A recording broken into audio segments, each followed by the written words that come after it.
जी नमस्कार, मैं Indresh Mishra, diamond public high school Panna ideal Sanskrit teaching में आपका स्वागत है। बच्चों, क्लास 7th आज आपके सामने है 9वां पाठः ग्राम जीवनम का अभ्यास कार्य में प्रश्नोत्तर रिक्त स्थान क्या है देखते हैं। सर्वप्रथम एक पदेन प्रश्नों के उत्तर। प्रथम प्रश्न है आपका, दीपेशः कम ग्रामम भ्रमणार्थम अगच्छत। दीपेश किस ग्राम भ्रमण के लिए गया? उत्तर है रामपुर ग्राम। दूसरा प्रश्न है, ग्रामीणानां व्यवहारः कथम अस्ति। ग्रामीणों का व्यवहार कैसा था? सरलः प्रेमपूर्णस्य, सरल और प्रेमपूर्ण। तीसरा प्रश्न, देशस्य आधारः कः। देश का आधार क्या है? ग्रामः एव, गांव ही। अगला प्रश्न, देशो उन्नति कुत्र सन्निहिता। देश की उन्नति कहाँ है? देश की उन्नति किसकी उन्नति में छिपी है? ग्रामोन्नतौ अर्थात गांव की उन्नति में। दीपेशस्य छात्रावासः कस्मिन् नगरे अस्ति। दीपेश का छात्रावास किस नगर में है? इंदौर नगर में।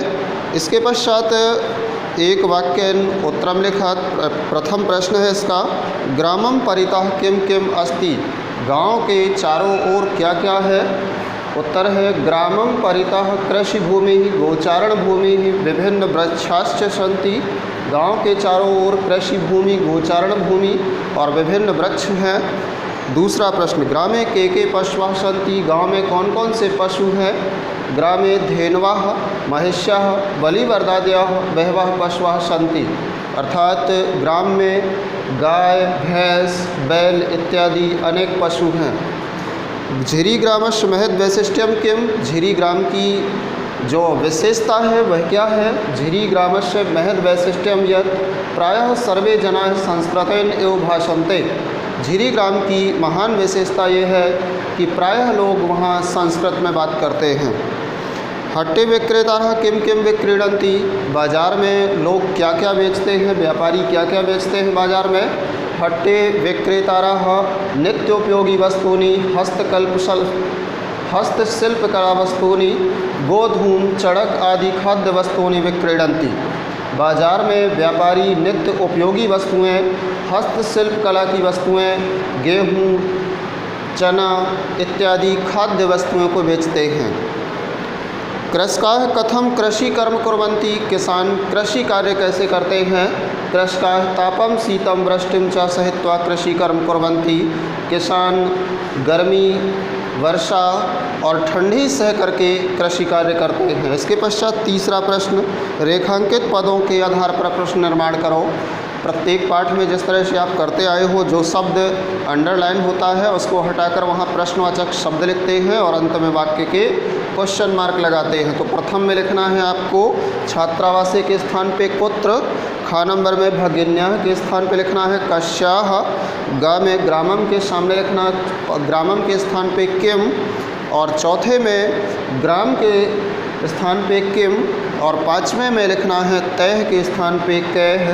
बाकी का पूरा वाक्य लिखते जाना है और अंत में क्वेश्चन मार्क लगा देना है। चौथा प्रश्न, पाठ के आधार पे कत्वा पदों को लिखो। 2 पद जोड़ करके एक प्रत्यय और एक पद धातु मिला करके कत्वा पद बनाना है आपको। मिलति प्लस कत्वा बनाएंगे मिलित्वा। फिर पश्यति प्लस कत्वा दृष्ट्वा। पश्यति का दृश्य धातु भी होता है, दृश्य से बना दृष्ट्वा। फिर करोति प्लस कत्वा कृत्वा। सहति प्लस कत्वा सहित्वा। अंगा नंबर में आपको लिखता है स्मृत्वा, चा में श्रुत्वा और 6 नंबर पे गत्वा। ठीक इसी प्रकार से प्रश्न क्रमांक आपका 5वां भी है, इसमें अभी एक और है पठित्वा, लास्ट का जा नंबर। इसके पश्चात प्रश्न क्रमांक 5 4 की तरह है। इसमें धातु अलग अलग दी गई हैं, उपसर्ग और प्रत्यय तीनों को मिला करके पद बनाना है आपको।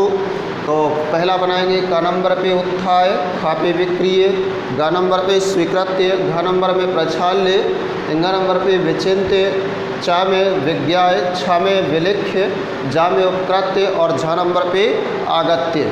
इसके पश्चात प्रश्न क्रमांक 6 में आपको कत्वा और लेप का योग करके वाक्यों की रचना करना है। 2 वाक्य हैं इसमें, प्रथम वाक्य और फिर उसके पश्चात आगे उसी वाक्य के दूसरा वाक्य है, जैसे बालिका फलम खादति फुल स्टॉप, दूसरा वाक्य आगे है दुग्धम पिबति। तो खादति को आपको बदलना है, बाकी का आगे वाला वाक्य जैसा है वैसा ही उतारना है। खादति के स्थान पे लिखना है खादित्वा, फिर आगे लिखना है इसके बाद जानाति के स्थान पे ज्ञात्वा, आगच्छति के स्थान पे आगत्य, घ नंबर पे गच्छति के स्थान पे लिखेंगे गत्वा, गंगा नंबर पे आनयति में नीत्वा लिखना है, चा में उत्तिष्ठति में उत्थाय, छ नंबर में प्रक्षालयति के स्थान पे लिखना है प्रक्षाल्य, जा नंबर पे लिखना है विचिंत्यति के स्थान पर विचिन्त्य, और झ नंबर में करोति के स्थान पे कृत्वा, इया में विक्रीडन्ति के स्थान पे विक्रीय।